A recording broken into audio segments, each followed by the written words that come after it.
Salamlayıram sizi müəllimlər. Bu günləri sizə MIQ çərçivəsinə əlavə edilmiş yeni nəzəriyyələrdən birinin izahını təqdim edəcəm. Bu nəzəriyyəyə həmçində tədqiqat əsaslı öyrənmə də demək olar.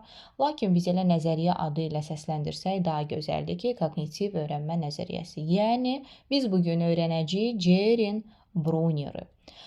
Deyim ki, bu sizə öncə yad gələ bilər, lakin bacardığım qədər, əlimdən gəldiyi qədər çalışacağam sadə sözlərlə izah edim ki, bu nəzəriyyənin birinci mahiyyətini, əhəmiyyətini, istiqamətini, bir sözlə məzmununu kəşf eləyin ki, elə Brunner'ə görə siz də o aldığınız informasiyanı kəşf eləyin ki, daha sonra onun üzərində tətbiq edə biləsiniz, lazım olanda istifadə edəsiniz, təqdimat edə biləsiniz və sair və həmçində imtahanda yüksək nəticə əldə edəsiniz.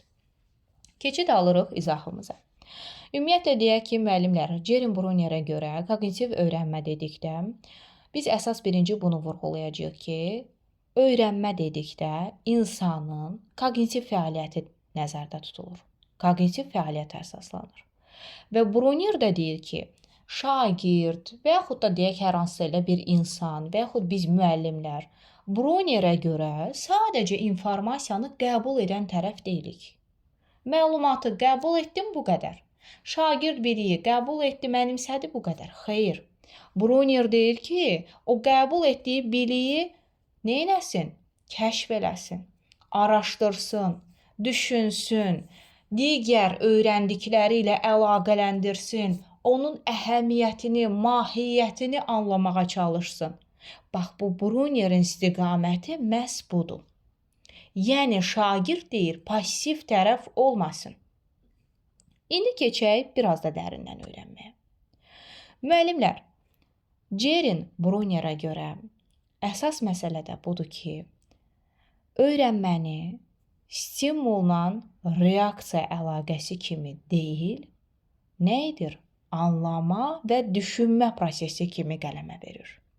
Yəni, anlamalıdır, düşünməlidir, araşdırmalıdır, kəşf etməlidir. Anlamasa, düşünməsə kəşf edə bilərmi?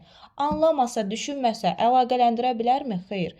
Ona görə də elə bu nəzəriyyənin əsası nə oldu? Anlama və düşünmə prosesi.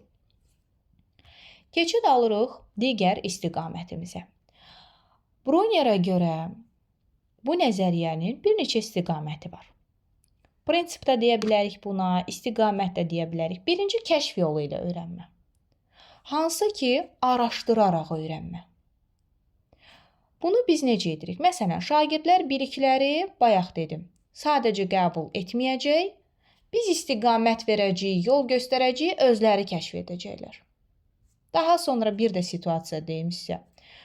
Müəllim olaraq mən bələdçi rolunda olacam, sual verəcəm, istiqamət göstərəcəm, sualın cavabını onlar araşdırıb, kəşf edib, anlayıb, neynəyəcək? Əlaqələndirib artıq o suala cavab verəcəklər. Və bu zaman şagirdlərin həm tənqidi, həm yaradıcı düşüncəsi də inkişaf etmiş olacaq. Keçid alırıq ikinci istiqamətimizə. Təqdimat edərkən burada bir neçə məqam var. Brunner'də biliklərin 3 formada təqdim olunması göstərilir. Enaktiv, ikonik, simvolik. Hansılar oldu? Enaktiv, ikonik, simvolik. Bunları qısaca olaraq deyirəm, daha sonra gəlin ümumi şəkildə sizin üçün elə izah edim. Deməli, müəllimlər, deyərsiniz ki, müəllimə, bu enaktiv, ikonik, simvolik nə deməkdir? Enaktiv təqdimat hərəkətə əsaslanan bir öyrənmədir. Necə? Məsələn, bu mərhələdə bədən hərəkətləri ön plandadır. Bir növ kinestetik təlim həyata keçirilir sanki. Praktik fəaliyyət böyük əhəmiyyət daşıyır. Məsələn, uşaq bir şeyi bizə gəlir, öyrənir, bir biliyi, bir məlumatı, informasiyanı. Gəlir, sadəcə danışır. Bir də var, o danışdığını tətbiq eləyir, sınayır, sınayaraq öyrənir. Bax, bu nədir? Enaktiv öyrənmə, enaktiv təqdimat. Enaktiv nədir? hərəkətlə öyrənəcək. Hərəkətə əsaslanaraq öyrənəcək. Bir şeyi sadəcə öyrənməklə yox, tətbiq eləməklə, toxunaraq, sınayaraq, risk edərək öyrənəcək. Keçirik digər istiqamətimizə. Məsələn, adi bir şey də deyim sizə. Biologiya dərsidir deyək. Biologiya dərsində bu bitkini bu cür çoxaldırlar deyə şagird gəlib bir mətn danışır. O mətni danışmaq əvəzinə həmin bitkinin toxumunu isladılması, cücərdilməsi, onu göstərə bilər bizə təcrübə şəklində və bu zaman o şagird o biliyi həm dərindən uzun müddətli yaddaşa ötürəcək, həmçində burada necə oldu? Enaktiv təqdimat oldu. Yəni öyrəndiyini sadəcə bilik kimi deyil, tətbiq edərək, praktik olaraq göstərdi. Keçid alıram digər məqama. İkonik təqdimat nədir? Təsvirə əsaslanan bir öyrənmədir. Şəkillər, deyək ki, qrafiklər, videolar, rəsmlər, modellər, maketlər, bunlar hamısı ikonik təqdimatdır. Təsvirə əsaslanan öyrənmədirsə, bütün vizuallar bura aid olacaq. Uşaq artıq, belə deyək, hərəkət eləmədən nə edəcək? Görmə və təsəvvürlə anlamağa, başa düşməyə çalışacaq. Məsələn, belə deyək də, bir var biz, deyək ki, kimya dərsində həmin bitkini, həmin maddəni gətiririk və yaxud elə biologiyadan deyək, həmin maddəni və yaxud həmin bitkini gətiririk ki, şagird onu anlasın, şagird onu görsün. Amma bir də var ki, biz onun şəklini təqdim edirik, maketini təqdim edirik. İndi elə bir bitkilər var ki, biz onu otağa gətirə bilmirik və yaxud da informatika dərsi olsun. Elə bir kompüterlər var ki, məsələn, 3-cü nəsil, biz onu otağa gətirə bilmirik. Məcburuq onun ya maketi varsa maketi, yoxdursa şəkili, daha çox şəkil olur, ya video şəklində. Bunu şagirdə göstərir, şagird təsəvvür edir və təsəvvürünə əsasən anlamağa çalışır. Adi bir misal çəkim. Coğrafiyada xəritə üzərində ölkələrin yerini, yerləşmə səviyyəsini, hansı istiqamətdə yerləşir, şimaldadırmı, cənubdadırmı, belə deyək, relyefə görə hansı istiqamətdədir, bunları deyirsə şagird, xəritə üzərindədir axı. Bu nədir? İkonik təqdimat. Keçid alırıq digər məqama. Hətta riyaziyyatda da bu misal gətirə bilərəm ki, riyaziyyatda da adi bir şey deyə bilərik ki, məsələn, toplama anlayışını, çıxma anlayışını, bölməni, vurmanı, bunların hamısını biz şəkillərlə izah eləyiriksə, bu artıq nədir? Və yaxud həndəsə dərsidir, deyək. Həndəsə dərsini biz konusdur, prizmadır və s. kubdur. Bunları maketini təqdim edirik, şəklini təqdim edirik. Bu da ikonik təqdimat adlanır. Keçid alırıq indi simvolik təqdimat. Simvolik təqdimat nədir? Simvolik deyəndə burada həm danışıq önəm daşıyır, həm də rəmzlər, simvollar. Bu da əlbəttə hər ixtisasa görə dəyişir. Əsasən burada hansı düşünmə irəlidədir? Abstrakt düşünmə.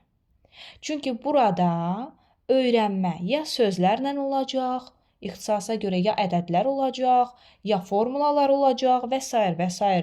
istifadə edilərək simvolik təqdimat ediləcək. Məsələn, bir neçə misal çəkim sizin üçün daha yaxşı anlayın. Mən deyirəm ki, tarixdə hadisəni sözlərlə ifadə elə bizim üçün. Bu artıq nədir? Simvolik təqdimatdır. Çünki danışır. Ya danışmalıdır, ya da rəmzlərlə, simvollarla, formullarla və s. bunu bizə izah etməlidir. Riyaziyyatda rəqəmlər və simvollarla işləyiriksə, bu artıq nədir? Simvolik təqdimatdır. İndi gələk çıxaq əsas məsələyə, müəllimlər. Biz qaldıq sizinlə ikinci hissədə, düzdürmü? İkinci hissənin təqdimat formaları hansı oldu? Enaktiv mərhələ, ikonik mərhələ, simvolik mərhələ və bunların da hər birinin izahını sizin üçün etdim. Tədris ili boyunca da bu mərhələlərin hər birindən mütəmadi istifadə edilməlidir və mütləq hesab edilir. Üçüncü gəlir spiral kurikulum. Bu nə deməkdir? Hər keçəcəyimiz bir mövzunu şagirdlərimizin yaş səviyyəsinə uyğun təqdim etməliyik. Onların zaten biz həmişə demişik ki, bilik, bacarıq, yaş səviyyəsi nəzərə alınır. Burada birbaşa yaş səviyyəsi nəzərə alınır. Həmçinin də spiral şəkildə biliklər dərinləşir, əvvəlkilərə belə deyim, əlaqələnərək davam edir. Ona görə də buna deyirlər ki, spiral kurikulum. Yəni belə deyək, biz yeni bir biliyi əldə etdik, onu təkrarlaya artıq gedirik, avtomatikləşir, mükəmməlləşməyə doğru gedirik, düzdürmü? Mən onun şəklini belə yerləşdirərəm, ümid edirəm alınsa, baxarsınız.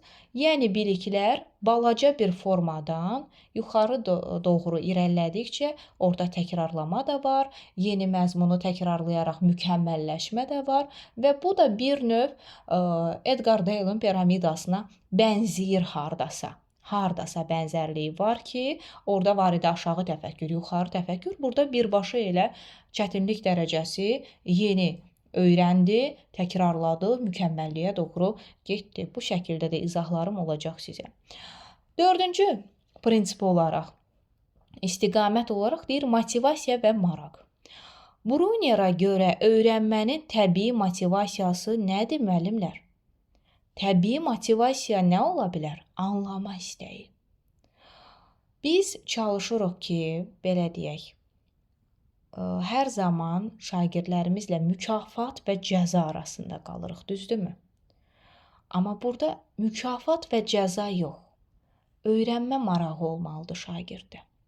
Əgər bir şagirdin meyli, marağı nəzərə alınmırsa, onun motivasiyası düzgün şəkildə qurulmursa, orada heç bir öyrənmədən söhbət gedə bilməz. Və 5-ci istiqaməti də deyim ki, bizim idrakımızın strukturunun formalaşması. Və burada əsas məsələ nədir? İndi öyrəndiklərimlə əvvəl öyrəndiyim bilikləri əlaqələndirirəm. Yeni ilə mövcud bilik əlaqələnir. Daha sonra isə deyirik, müəllim şagirdlərin həmin o köhnə bilikləri var, əvvəl öyrəndiyi bilik səviyyəsini nəzərə alaraq yeni induktiv dərsləri keçməyə davam edir. Bu da oldu bizim 5-ci istiqamətimiz. İndi isə sizin üçün ümumi şəkildə bir izah vermək istəyirəm. Ümumiyyətlə təhsildə biz bunu niyə istifadə eləməliyik? Müəllimlər, yadda saxlayın ki, müəllim belə deyək, mühakimə etməməlidir şagirdi. Çalışmalıyıq ki, şagirdimizə biliyi ötürüb istiqamət veririk, yol göstəririk, o özü burada araşdırır, kəşf edir.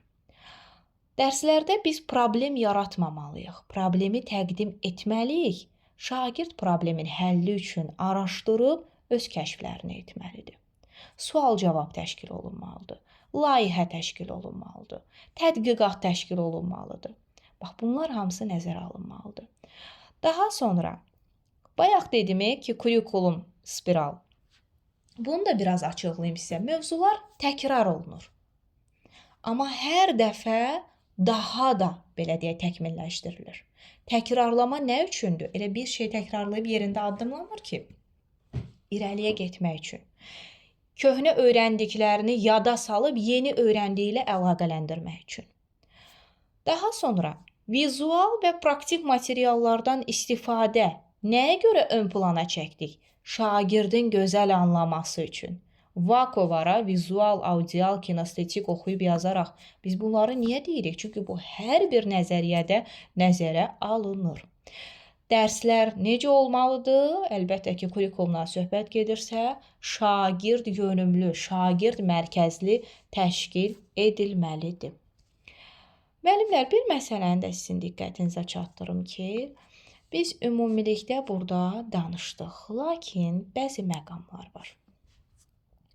Bu bəzi məqamlar ondan ibarətdir ki, biz bayaqları mən sizinlə danışanda istədim bunu öncədən qeyd edeyim, amma sonra düşündüm ki, sonra da qeyd eləsəm problem deyil. Burada əsas məsələ nədir? Əslində biz bayaqları deyirik ki, kognitiv inkişaf deyəndə biz biraz çaşqınlıq yaşaya bilərik. Məsələn, kognitiv inkişaf mərhələləri Piagetə aiddir. Kognitiv öyrənmə Bruner'a aiddir. Skinnerin də davranışçılıq nəzəriyyəsi var, düzdürmü? O behaviorizm deyirik biz buna. Amma gəlin bunları bir müqayisə eləyək. Məsəl üçün, Skinner'də nə deyir? Öyrənmə müşahidə olunan davranışın dəyişikliklərini göstərir. Düzdürmü?